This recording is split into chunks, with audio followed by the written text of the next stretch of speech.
All right, we're going to get started. Welcome everybody to Hazlitt's first virtual tasting tonight, which we're calling All About That Red Cat. Sorry, that's typo, All About That Riesling. Before you all get nervous, we have four fantastic Rieslings to taste through tonight.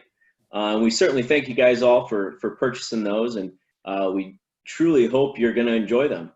For those of you that don't know, my name's Ian. I'm the regional sales manager for Hazlitt 1852 Vineyards. So that's basically my role, is driving around trying to sell our wine, and I'm pretty abysmally bad at it. So they actually have put me in the winery, and they've now delegated me to do Zoom meetings. That's how poorly I've performed over the years. Enough about me. And like I said, we're very excited that you're all able to join us tonight. And since we at Hazlitt don't like to drink alone, we're thrilled to have you here to drink with us. So what we're going to do is we're going to taste through our four Rieslings. We're going to talk to our three winemakers and just hopefully learn some more, not only about Riesling as a grape, but also the individual wines that we'll be tasting through. And also, we're going to talk about why Riesling is so popular here in the Finger Lakes to begin with. We do want to cover some basics. We do have everyone on mute, except the winemakers and myself, of course. Although probably by the end of this, you're going to wish I was on mute. But aside from that, we are also recording this session so that we can share it on some other digital platforms at a later date. Specifically, I'm hoping MySpace and AOL Instant Messenger, some of my favorite digital platforms. As we mentioned in the invitation, we will offer a live Q&A.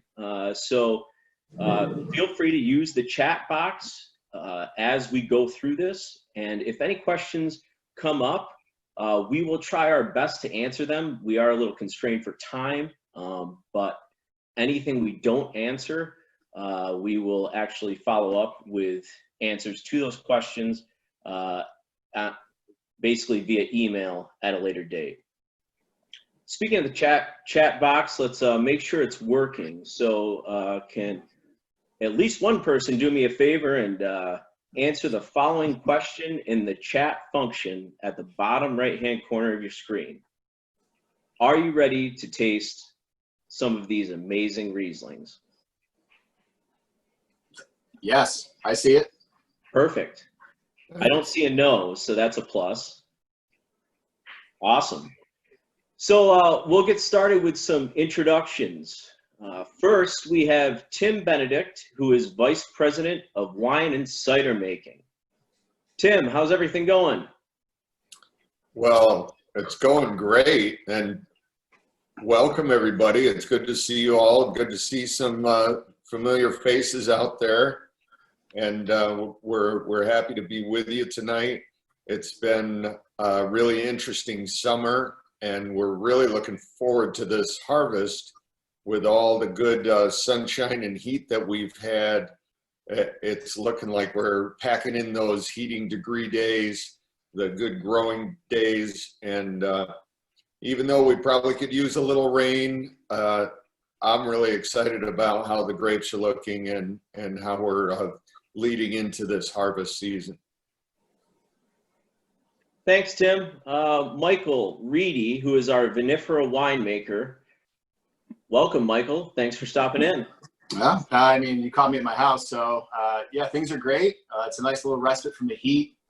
If you were here at my house, you'd hear my 2 air conditioning units running constantly. So by the end of this, it's probably going to jump 8 degrees in my my apartment. But it's really, yeah, the summer's really been nice. We've seen a lot of nice weather. So yeah, like Tim said, a little bit of rain would be really cool. But other than that, things are pretty good.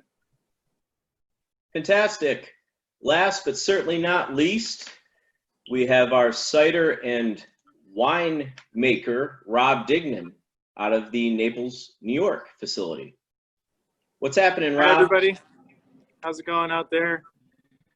I am in the Naples tasting room at the moment. For those of you who have never visited the Naples location, and got some beautiful Rieslings in front of me. I also have some pretty cool old bottles of Riesling that were sticking around in this building from the Widmer days. So I can show you those when the time is appropriate. But it's good to be here and tasting these Rieslings with everyone. Awesome. Thanks, Rob. Just so everybody's clear, at Hazlitt, we actually have 2 winemaking facilities as well as 2 tasting rooms. So we have our original location is on the southeast end of Seneca Lake. That's in Hector, New York, and that's where we do our vinifera wine production. And that's the location that Michael Reedy works out of. And we also have about 55 acres of vineyards on the southeast end of Seneca Lake there, right around the winery. At our second location, which we acquired in 2011, it's over in Naples, New York, at the southern end of Canandaigua Lake. And that's where we do a lot of our big-time bulk production, a lot of our core brands like Red Cat and White Cat, and our hard ciders are made over there. A lot of production capacity, as well as a tasting room over there as well. And out of the Naples, New York facilities is where Tim Benedict and Rob Dignan both primarily work out of. So just wanted to sort of make that differentiation for y'all. Before we get started, does anybody have any questions?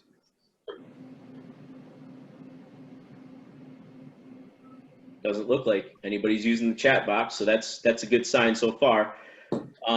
So we will get this party started and jump right into our first wine for the evening. First up is our 2018 Homestead Reserve Riesling. So Michael, go ahead and tell us a bit about this wine. So Homestead is something that we make. It's the best Riesling every year from the Hector facility. So it's all state-grown fruit. It doesn't necessarily come from the same block every year. It's not the same style of wine every year. I think it's more representative of the season we have, be it a hot or dry year, or wet and cool. So it does definitely transition a lot, but I always think it's the best of the best, and it's something that's really exemplifies the year. So it's all Hector. This is all Hector fruit. This actually came all off of our 06 block. So that means the block was planted in 2006. And it's a mix of clone 198 and 49. So this is actually has 96% of one tank fermented out, pretty much dry. And then I have what I call a juice reserve. So I've kept unfermented juice left in the tank. And then I add just a little bit of that to give a little more complexity, mouthfeel, and really an idea of what the Riesling fruit itself tastes like. And this is typically, it moves around, but this particular wine was fermented in mid-50s for about 48 days, I want to say, and I've used a combination of 2 yeasts. And I like to screw around with combinations of yeasts as opposed to using one particular commercial yeast strain, because I think it gives some complexity and diversity, and it just makes more for an interesting wine. What's your favorite food to pair with this? Anything Pork. in particular? Pork, anything pork. So, I mean, I think pork chop or some sort of like maybe Asian pork loin, something of that nature, but because of the acidity and the heaviness of the wine, it's got a lot of character. You think it's actually sweet when you taste it, but all that acidity really lets you know it's not super sweet. It really would cut into something that, like, pork has a nice amount of fat to it. And also, anything pork I'm pretty much into. So I think that just is why I gravitate to that food pairing. Awesome. Tim, can you tell us about the Finger Lakes region and why Riesling is so popular here? Well, we were able to be lucky enough to have a unique combination of soils and aspect to the lakes. We were out on Keuka Lake the other day, and we thought, boy, it's a long, narrow lake, and it's so similar to some of the rivers in Germany where some of the best Rieslings are grown. And it was really to some of the pioneers like Charles Fournier and Constantin Frank, who really bucked the trend back in those days where everybody said you couldn't grow Riesling, and they struggled and struggled. There were years where they literally would dig a trench and bury the vines so that they wouldn't freeze. And everybody thought they were crazy. And after a while, it turned into some selective breeding and getting hardier clonal selections, and we just kind of gained and gained. I remember back in the old days when I first started, we were still trying to make Chardonnay because, gosh, that's what everybody else in the world makes. So we should make Chardonnay, and we didn't really realize what we had right under our feet. So it's been really interesting to see the progression and to see Riesling come to the fore as our signature grape. And it really is. So many people see Sauvignon Blanc or Chardonnay as, and they're very popular wines, but Riesling really is the undiscovered secret. I think it lends itself to so many different styles, so many different sweetness levels, that it really can do anything. So I think we're very lucky. I think we're going to be like that guy that played music for 30 years and then all of a sudden was discovered and he was an overnight success, even though he had been doing it forever. I think you'll see that happening with Riesling and the Finger Lakes. Awesome. Thanks, Tim. Michael, we hear the phrase banana belt used to describe a certain area of Seneca Lake. Can you tell us a bit about the banana belt? Yeah, so the Banana Belt is a cute little name that was given to a region. It's essentially, Valois area. So, just getting into Seneca County down towards, if anyone's familiar, Tug Hollow Road. So it's the southeastern part of Seneca Lake, and some of the deepest waters are there. And the prevailing winds tend to come across those deep waters. And what actually happens is it has a moderating effect both in the summertime and in the winter. So in the summertime, those really warm, sunny days like we've been having recently, there's a nice cooling breeze that's coming off the lake, pushing that warm air out of the vineyards and kind of moving it away. Then conversely, though, in the wintertime, one of the Riesling, the reasons Riesling works so well here is, as Tim said, but there's another aspect. It's a very winter hardy grape, so it can actually get down to shocks of -15 degrees Fahrenheit and still survive without a severe amount of bud damage. So that makes it conducive to this area because obviously we get cold.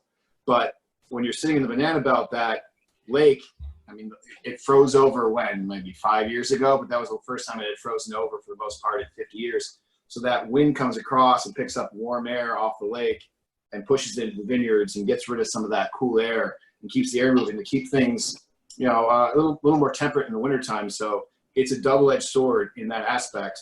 And a lot of people think that it's probably one of the best growing areas in the entire Finger Lakes. Awesome.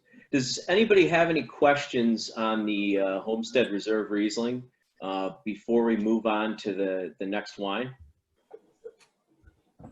I don't know if anybody's ever heard the story, but Michael mentioned that the lake had frozen a few years ago. I think that was the first time it had frozen since 1978. And I think we still have in our Hector tasting room, it was we do. Uncle Jimmy Hazlitt and Eric and a couple other guys, when it froze all the way across, they tied a rowboat behind them and walked across so that they could say they walked across Seneca Lake.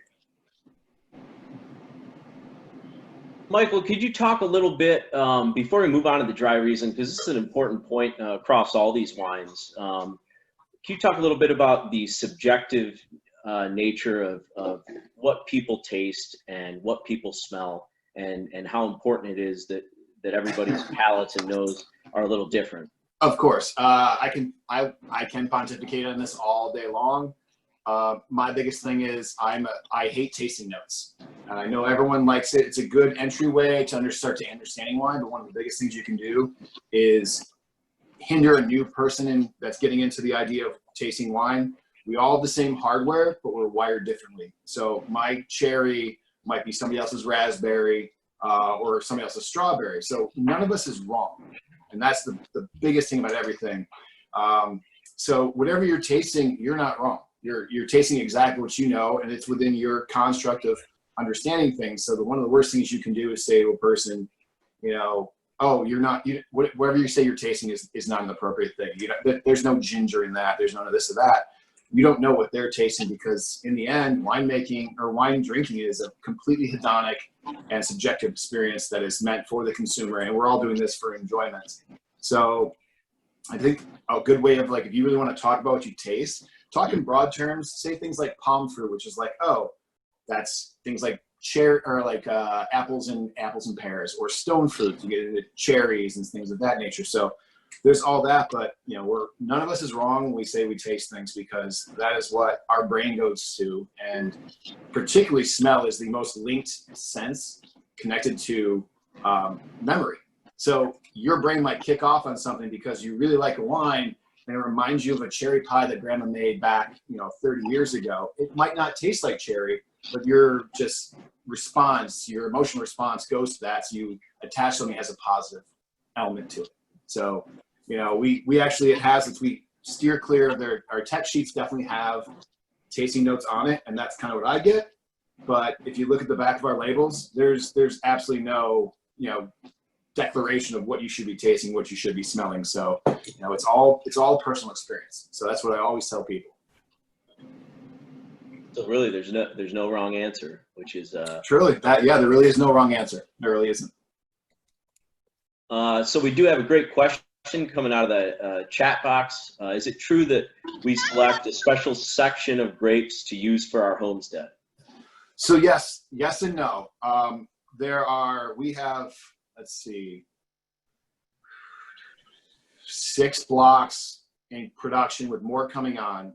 There are blocks that are younger. We have blocks as young as 1981, which we actually kind of funnily call the Jimmy block, and Jimmy is the brother on the other side of the family, and they call it the Jerry block. So that is a block of Riesling on our home farm that I always use for homestead or for semi-dry Riesling. It's really fruity. I want to pick it early.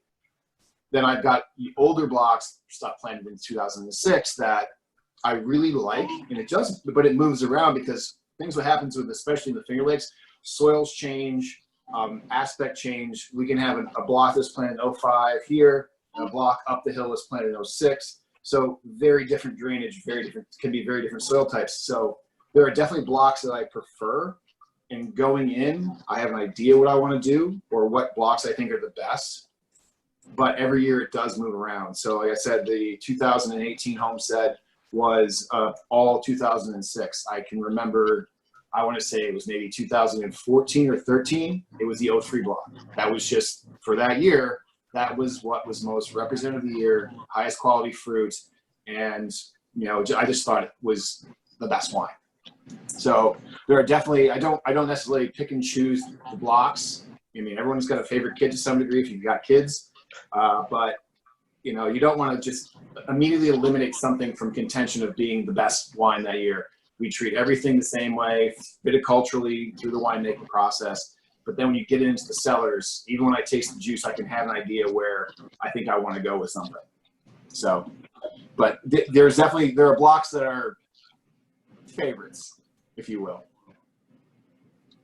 And got another question through the chat, and this is for all the winemakers. If you guys have any input on this, they're looking for some winemaking secrets here, and they're hoping that you can share some of your favorite yeasts for Riesling. I mean, a huge one for everybody is CEG or Epernay 2. That is a classic. I know of certain winemakers in the area that are really high-end winemakers, high-end Riesling producers. They use CEG for everything. They don't use any other ones. I like RST and RSHT or RHST 58W3 are two of my favorites. They're German isolates or isolates from the Alsace region. I've really got into ICV GRE recently, which is actually a wine or a yeast that's supposed to be used for reds. The biggest thing, if you're looking into this kind of thing, we get a cheat sheet. We get the Scott catalog every year, and it tells you where the things were selected from, what their tolerance is, what they can do. So that's kind of a cheat sheet for us. I'll always use a yeast once or twice, at least twice. If I don't necessarily like it, the third time I'm going to abandon it, but I just kind of keep things in play. And I look for different elements of things. And yeast is one of the biggest things that we can deal with in the area is, you can take two different same block, split it in two, use two different yeasts and get a very different wine. And I know what Tim and Rob would say, so.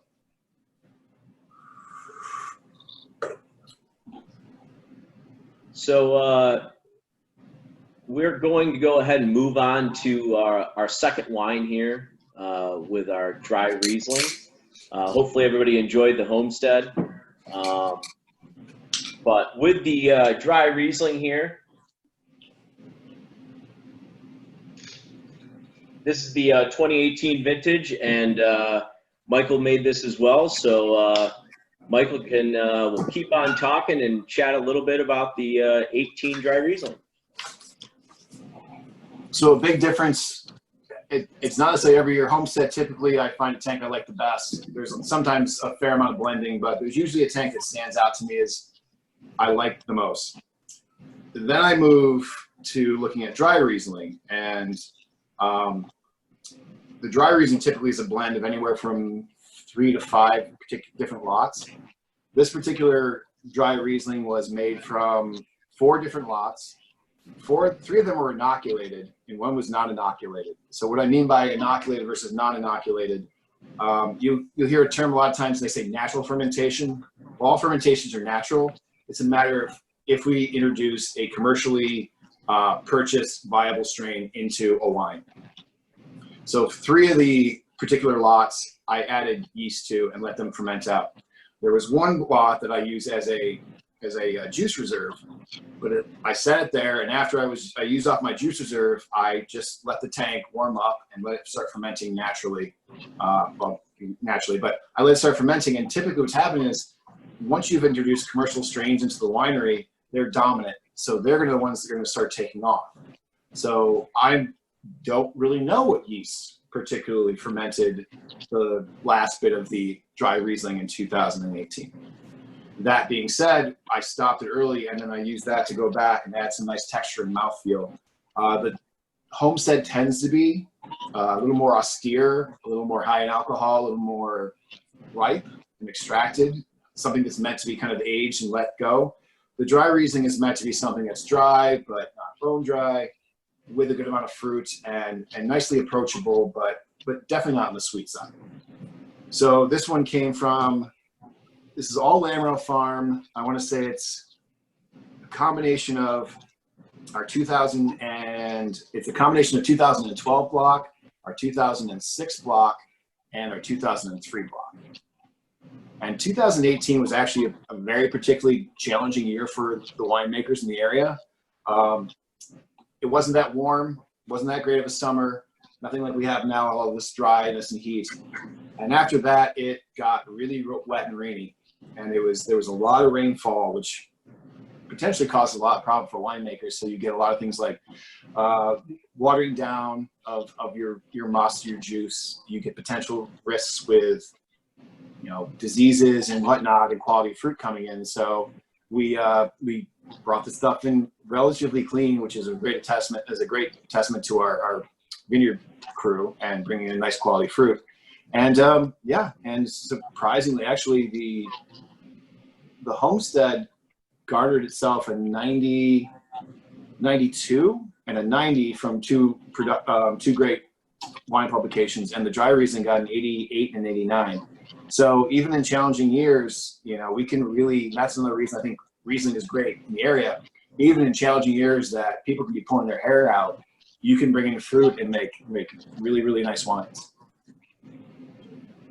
Awesome. What would you pair with this? Would you do pork with this as well, or something a little I would do different? pork with anything, but this is more, for me, this is more along the lines of like this would be a great holiday, like Thanksgiving wine, like roast turkey, something that's a little less fatty, a little more subtle in flavor. But for me, turkey, or maybe even like a melon cheese plate with some prosciutto or something of that nature. It's a little more fruity, it's a little more approachable, so I really like that aspect of it. I just think it's, it's just such a approachable, easy to drink wine. So you don't need to do anything crazy with it. I can actually, the dry Riesling is one of my favorite wines just to have a glass of. I don't necessarily need it to be anything. So Michael, when I started working at Hazlitt about 10 years ago, we only made the Homestead and our semi-dry Riesling, which we have yet to taste. Why did we start down the road of also making a dry Riesling? Well, I think the main reason for me is there are 3 different styles. The semi-dry obviously is more sugar, lower alcohol, just a really fun wine. The Homestead really is like your best, and you won't want to necessarily just have 2 wines and just split off and have your dry and have your this. So what we did was, I believe it was 2011. 2011 was also a very challenging year. A lot of rain at the end of the season. So the decision was made to make a very small quantity of Homestead and then make a dry Riesling. And it was a really nice wine. So I guess the biggest thing is, the nice thing about it has is we feel the need to put out the best product we can. So if the year doesn't necessarily designate itself as being a Homestead year, we have not limited ourselves in saying we don't have a that, or putting out a product that's a lesser quality. Not to say that the dry Riesling is of lesser quality, it's a different wine. So when I talk about the Homestead, you want it to be out there in the vine longer, you want it to get a little riper. So you're exposing yourself to more risk in terms of disease and weather damage. So we're doing that. I mean, it's something similar to what we do with our reds. We produce 3 major reds: Cab Franc, Cab Sauv, and Merlot. We don't necessarily make every wine every year, because if we find that the quality of the fruit coming in is not acceptable to the level of production we want to make, or the quality of wine that we want to put out, we will hold off on putting that out. So it's kind of a nice thing. And actually, in all honesty, I definitely kind of asked this question years ago, like, we should have more Rieslings. This is a Riesling country. And it was like, oh, we have 2. We have a dry and we have a semi-dry. It's like, well, you go to other places, there's 8, 10, 11. So, 3's okay. So, and and also, it's cheaper for me to buy the dry Riesling than it is for me to buy the Homestead. There you go. That's always been a favorite of mine, the dry Riesling, especially with its price point. The Homestead's outstanding, but I'm a value guy, so I've always liked the price point of the dry Riesling. Rob, can you talk about the versatility of Riesling in terms of winemaking styles?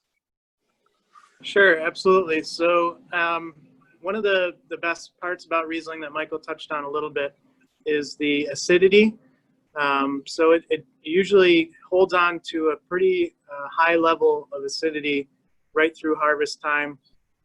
The one thing that helps us with that is when you get into August and September and closer to harvest, we get really cool nights here in upstate New York in the Finger Lakes.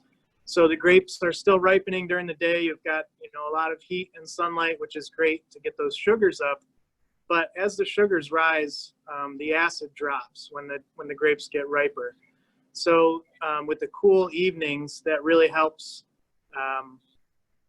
to actually preserve that acidity in the grapes. So it comes into the winery. We've got good clean fruit with good sugar to make our alcohol. We also have a great amount of acidity in the Riesling grapes and juice. So with that, you can make a multitude of different styles. We've got 4 different wines here, different sugar levels. I feel like they're all really well balanced. You can even take a Riesling and let it hang into the winter time and make an ice wine out of it. So they do this in Germany, in Riesling country. They have all sorts of different levels of sweetness, basically, for their Rieslings, and lots of different funny names for them. If anyone wants to look up Trockenbeeren, Auslassen, any of those things, but we don't regulate it quite as stringently as they do over there, but we can produce, like we see here, 4 different styles that go from very dry to really quite sweet. Awesome. Thanks, Rob. We do have a couple great questions coming through on the chat. And I'll open this up to whichever winemaker would like to take it on. One, let's see, customer is asking about the various colors that might come across in some of these wines. So is it due to the residual sugar, the particular block that the fruit's coming from, or some other factor? Well, I would say that most of your color comes from the skin, and just like when we make red wine, your astringency in color and tannins and all of that good stuff comes from the skins. So sometimes we'll do what we call a cold soak. We'll crush the fruit and leave it in the bin and let it soak up some of those good skin characters, and that can darken the color up a little bit.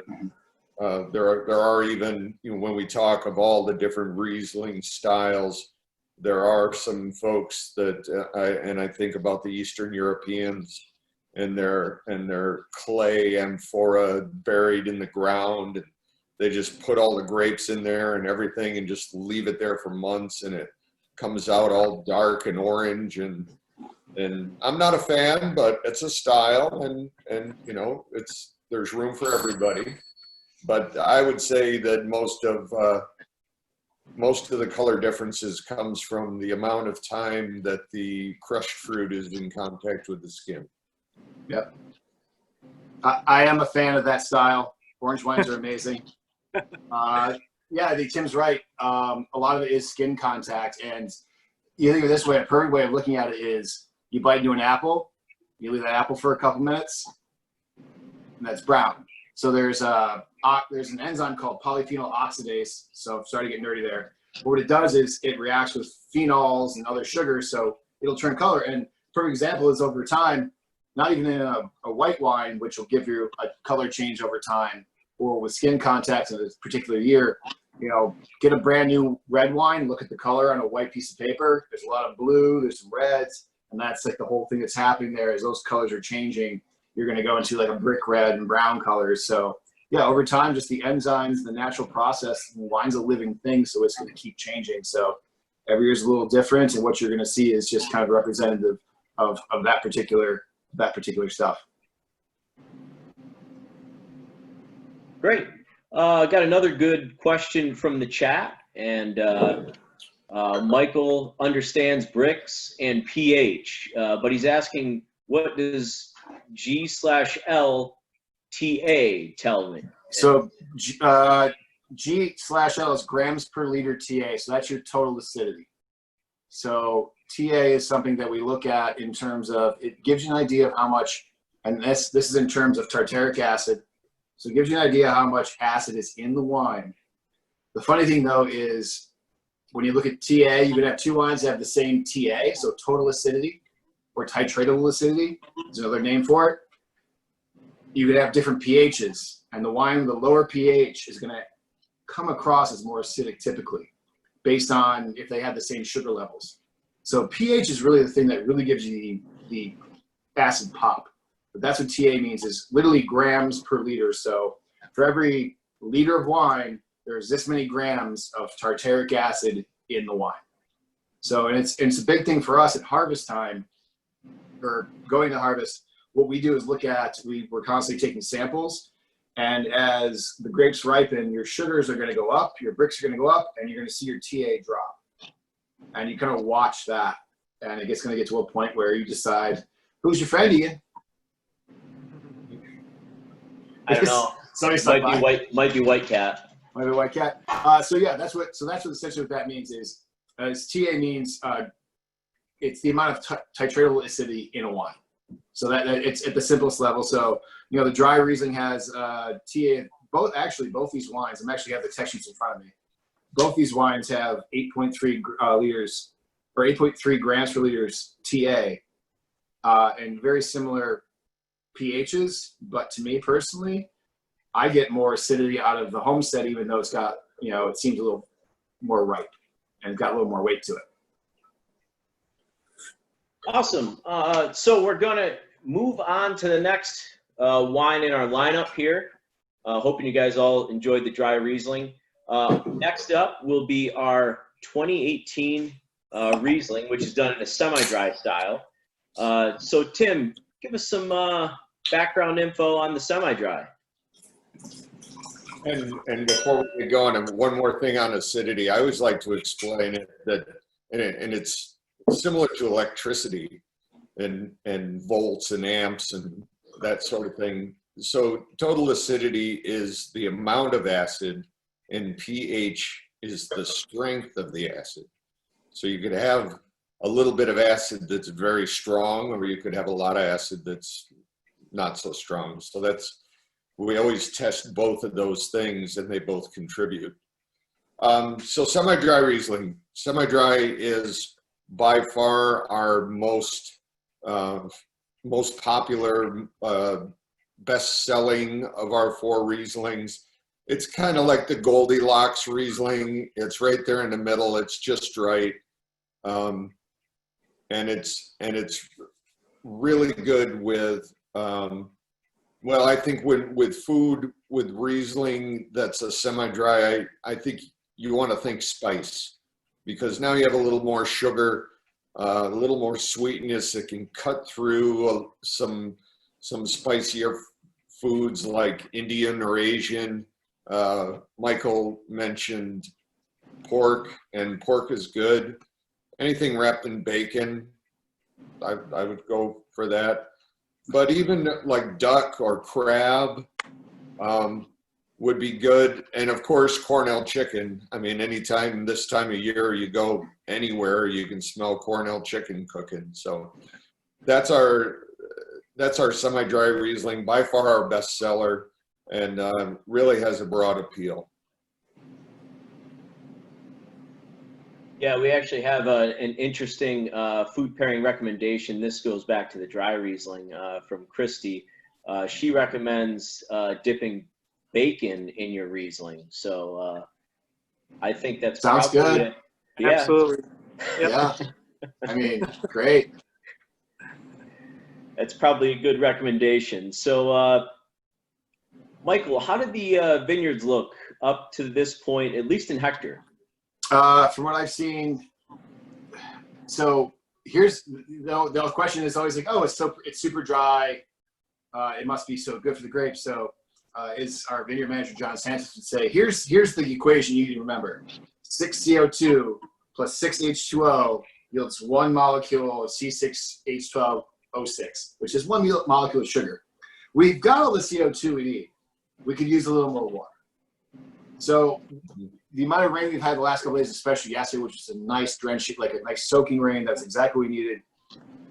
So we're looking at smaller clusters, lower crop load, but super concentrated fruit. The nice thing about this season is there's no disease pressure. A big thing we do, especially in the Finger Lakes, having it be warm and moist, and the humidity there is something we deal with, is disease pressure between downy mildews and powdery mildews, botrytis, the different sorts of rots. There is no disease pressure that we have seen out there at this point in time. The only thing that we've seen a little bit of is a little bit of sunburning for the grapes, but that stuff that was exposed, just before they were, just at the wrong time, we did some leaf pulling, and it's not a widespread thing. So the only problem we were seeing in the vineyard right now is, a little scorching, but I think that's pretty much what's happened in the entire area. Maybe you got sunburn one day, but it's been such a great summer that, we're really looking forward to seeing what's going to happen with this harvest. I just really hope that Mother Nature just decides not to keep throwing hurricanes up the coast like she did the last day. Maybe 1 or 2 more for some good rain, but nothing more than that. But yeah, the vineyards look really nice. It's really nice to see that. So it'd be really nice to have a nice solid harvest. Right now, we're really looking at the reds, and the whites are always nice, but this could be a great year for reds like we haven't seen since possibly 2016 was the last year we had something like this in terms of temperature and sun exposure and rainfall. So cross fingers in that aspect, I guess. So Rob, Michael sort of hinted at this, but what's really the ideal weather we're looking for the remainder of the growing season into the fall? So hot and dry. is very good for ripening. One thing about such a great season that we're having so far, that's great, and the fruit is looking very clean, very little disease pressure out there. That's wonderful for July. The issue with actually harvesting the grapes is the weather when we're harvesting them. So September and October, depending on the amount of rainfall we get, could really kick up disease pressure as we're trying to get the grapes off the vines and bring them in. So great years sure are made in growing degree days throughout the season, but really we need it to be dry in September, October when we're trying to bring the grapes in, so they can come in nice and clean with all the ripeness that they got from the summertime, and without getting any last minute disease pressure out there in the vineyards. So Tim, what does a typical work day during harvest look like in Naples? I mean, once harvest kicks off over there, it's busy for those that have never seen it. Yeah, and it's two very different between Naples and Hector. I mean, Hector is such a nice thing we have going over there because we have our own vineyards, we have our own harvester, we have our own presses for our vinifera program and for making of Riesling, and it's so nice to be able to get together in the morning and say, this is the perfect moment to go bring these grapes in, and to have the tools to do that. And it's just kudos to Doug and Lee and the business that they've built over there. And then when you start talking about Naples, it really cranks it up to a whole nother level, because we make red cat over there, and when you're making red cat, you got to make a lot of red cat. So our guys are coming in probably 5, 6 in the morning, getting all the lights on, getting everything up and running, and we can run tractor trailer loads full of grapes through that press plant. When we purchased the Naples facility, that was one thing that we really invested in. We put over $1 million into totally rehabbing the crush facility with brand new equipment, and we can process over 200 tons per day at the Naples facility. We start early in the morning. We bring in our last load about mid-afternoon. We run 2 shifts in Naples, so we have a night crew that comes in, and they handle all the juice, get it clarified, and by the next morning, we're putting it into a tank and beginning the fermentation. So like Rob alluded to, it's pretty intense, and it's packed right in, and we literally are right up to Halloween and the 1st of November and getting those last grapes in before everything turns to mud and slop and stuck harvesters and all of that fun stuff. Snow. We get into. Snow, yeah, snow. Snow's great. Got to beat the snow. So we do have a couple great questions coming out of the chat room. Rob, is there any chance you can answer this one? Is residual sugar percentage the absolute determinant of whether one wine is sweeter than another? I'd say no, because what Michael was explaining earlier with the acidity, you can have 2 of the same wines, the same sugar level, different acid levels are going to come off very different on your palate. So you can have a much sweeter wine that just finds the right balance point between the sugar and acid, and you can't really tell that the acid is so high. You take that same wine and take a bunch of the sugar away, and that's going to taste very acidic to you. So that's a drying sensation. So the 2 play hand in hand, the sugar and the acid. Great. Michael, is there we got another question from the chat. Is there a big difference in the time the grapes are left on the vine for drier versus sweeter Rieslings? Yeah, yes and no. It's stylistically. So The semi-dry Riesling, I would say the semi-dry Riesling itself is one that's picked from the beginning of heart, like one of the first Rieslings picked and some of the last Rieslings picked, because I'm trying to get that balance between, as the acidity level drops during ripening, a lot of the stuff I want that higher, like just as Rob was just saying, I want that higher acidity to balance out the sugar that I'm going to have. So the first couple of Rieslings they're coming in, I might ferment them out. They might be 19% sugar, and I ferment them out to 9.5% sugar or 9.5% alcohol. There's all this acidity with a good amount of residual sugar.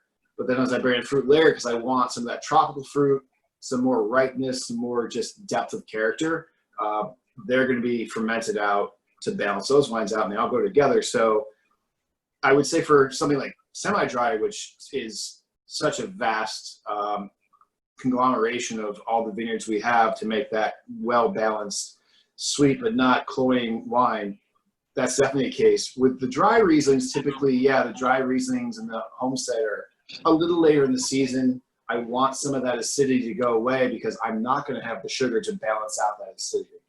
So I don't want to have, 9 grams per liter of titratable acidity because I'm going to have 0.3, 0.4, 0.5 residual sugar. And while that wine might be nice in 10 years, and I had a lot of Rieslings that get to that point, the first time you taste it, it's like a razor blade. It is so cutting and sharp, and all you get is the acidity, so it kind of takes away from the balance of the wine. So there's definitely that element to it, and that's another fun part about Riesling. That's, we have 9 blocks coming in, so how does each one come in? How do they fit into, the 4 products we're trying to make? And one last question before we move on to our final wine. We have somebody that's pretty impressed, Tim, with the 200 tons per day. They're wondering approximately how many days will that last during harvest? The entire, the rule of thumb that I always tell people, it's Labor Day to Halloween.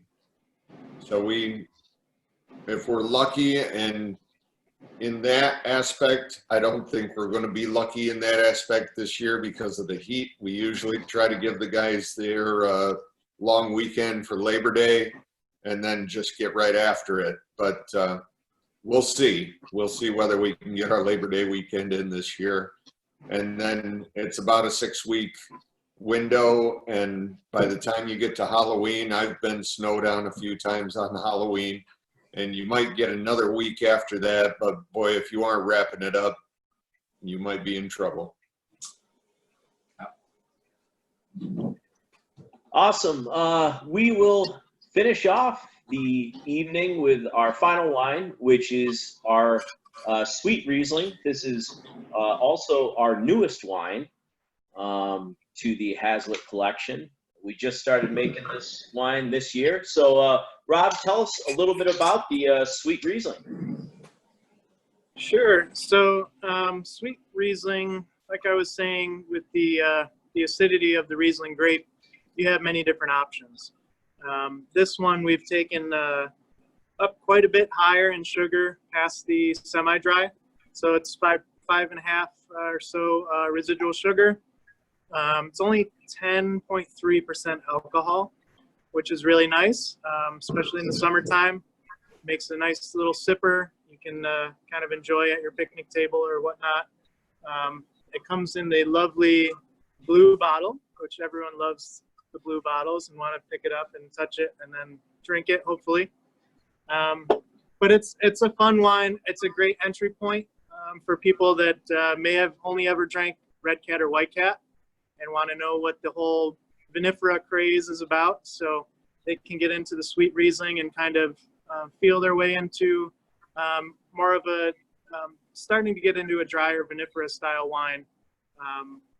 And it's fun. So it's something that everyone can share, I think. Even dry wine drinkers can, it's pretty approachable. So this one's a little unique as it's a non-vintage product compared to the other 3. So Rob, can you tell us a little bit about, what is non-vintage?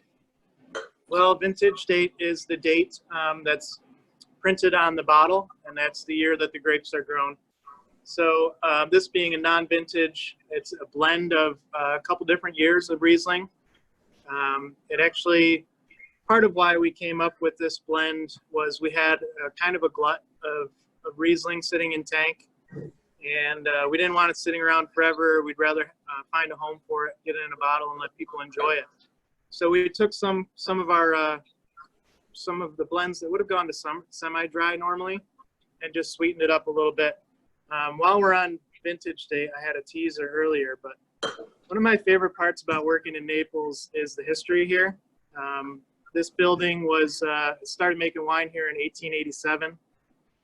It went through a couple. Hazlitt's bought it from Constellation Brands, but it was originally a Widmer Wine Company. So if you can see this bottle, this is a New York State Riesling that Widmer produced, and the vintage date on this bottle, if you can catch that at all, is that clear? 1965. So, pretty cool old bottle of Riesling. And Riesling we think of as planted by Charles Fournier and Dr. Constantine Frank in the 60s. But then we have this bottle, which is a bit older. This is a half bottle, New York State Riesling. And if you can see the vintage date on that one. That's 46, I see. So, 1946. There's still a little bit of liquid in both of these bottles. I wouldn't want to open either one just to preserve them, but not sure how they taste today. Awesome. Tim, you often hear about Rieslings being sweet. Why did Rieslings get this sweet reputation? Well, back in the day, and I don't want to date myself, but I can remember when we first started drinking wine and Riesling was always Blue Nun. Anybody remember Blue Nun? Yeah. And that was not dry. It was very popular. And I think a lot of the Rieslings, maybe a lot of the Rieslings that were sent over in the 70s and 80s were not, maybe the Germans kind of kept the best stuff for themselves and maybe sent the stuff that maybe wasn't the top-notch driest, and maybe there was a little residual sugar in there, but for better or for worse, I think the impression in this country is that the Riesling had a little bit more sugar than people really expected. And part of it too is that plays into maybe a little of the confusion is there's so many different sweetness levels for Riesling. So I think we're doing a good job with defining that and getting it in their own lane so that people can find the one that they like the best. These are good times to be making Riesling. Awesome. We'll go to the chat room for a couple questions. I'm just going to answer this one for the whole group. Would you still drink the 65 Riesling? And I think all of us would say yes, absolutely, to at least trying it. Yeah. We'll go to another question here. Are all your grapes ripening at the same time? And if not, how do you store them? Yeah, all the grapes are ripe at the same time. There's potential for bringing something into a commercial freezer, but everything we deal with, so that's the big thing is why grapes are picked at certain times is certain varietals get going earlier in the year. So things that are more used to being in this area, like, you know, Niagara, kicks off a little earlier than say Cab Franc does. So things ripen at a different level. So yeah, there's definitely a ripening at the same time. So everything we deal with, especially in vintage years, is they're all going right along at the same time. It's just a matter of when they're ready to be picked. Awesome. Tim, another question here. Why do the different wines come in different colored bottles? Is there a particular reason? Well, usually a darker bottle is going to be much better for the product. It protects it from light and UV rays. But really, different color bottles just get into mostly marketing. Sometimes you have a wine that just has this really beautiful color, and you don't want to hide it behind a green bottle, so you want to put it in a clear bottle and let everybody see it. And as Rob said before, I mean, the blue bottle, sometimes people buy the blue bottle and they don't even care what's in it. They just want that bottle. Another question here. What is the absolute best length of time to age your Riesling before it is not good anymore? That's a tricky one. How long does it take to get to the bottom of the bottle? That's like, how long does it take to get to the chocolate center of a Tootsie Pop? It really varies. I mean, and you have different wines and different packages. Is it got a cork in it? Does it have a screw top? Is it dry? Is it sweet? And some people really love a 10-year-old aged Riesling that has kind of that fusel oil, kind of diesel, and some people just want theirs. Forget that old stuff. I want a fresh wine. Is that the Jerk? That's the Jerk from the Steve Martin movie, right? Yeah. Don't give me that old stuff. So that's a beautiful thing about wine. It has so many different colors on its palate, and it appeals to our palate, and we can enjoy them all. So since we're talking about age, there's another question here. Which of the four would you recommend for aging? If you were to pick one of the four, let's narrow it down a little bit.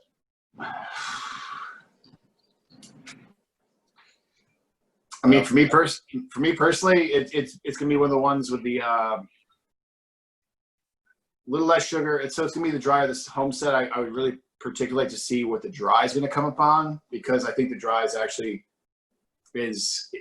has the potential of going somewhere interesting. But for a lot of, especially white wines, I like something higher alcohol, lower sugar, high acidity. It's going to protect the wine while it evolves and given time. So I'd really be interested in seeing particularly the dry is going to evolve into.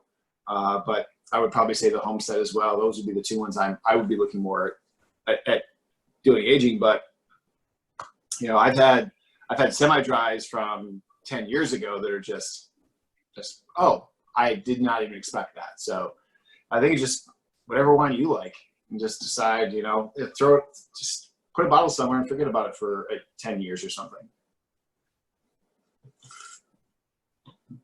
Got another great question here as we're wrapping up. It must be hard to decide when a wine is ready. How do you know?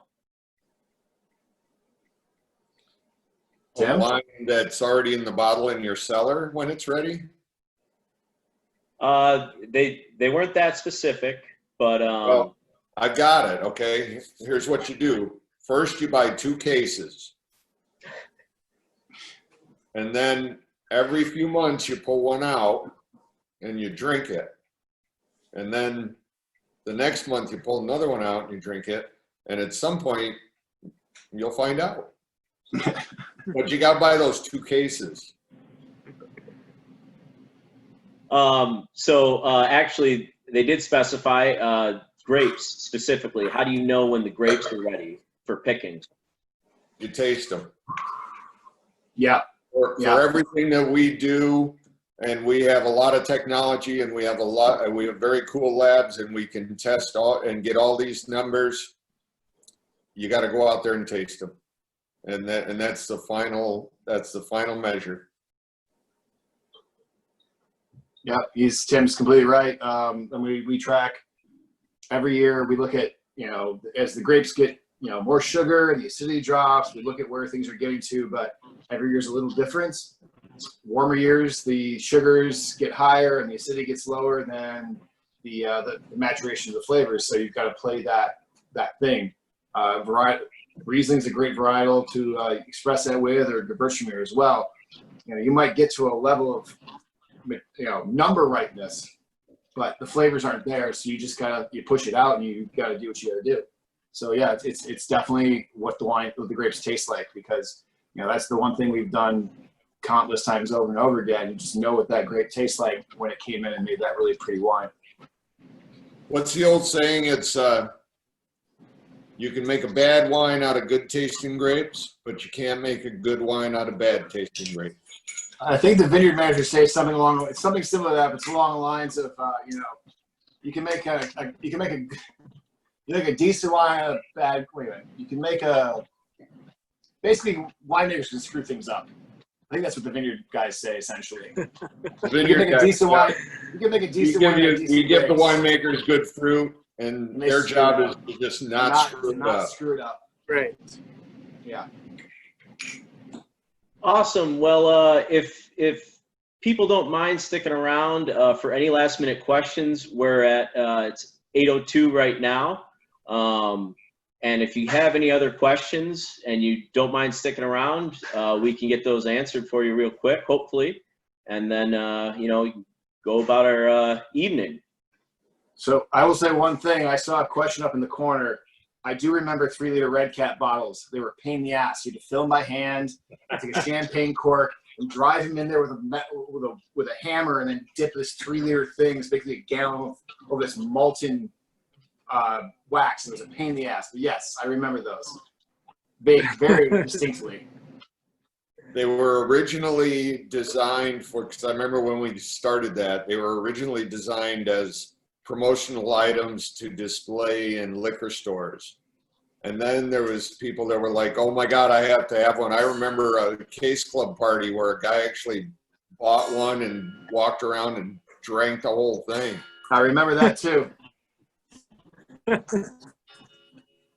Yeah. Whatever happened to that guy? I don't know. It's a good question. I think he's still around.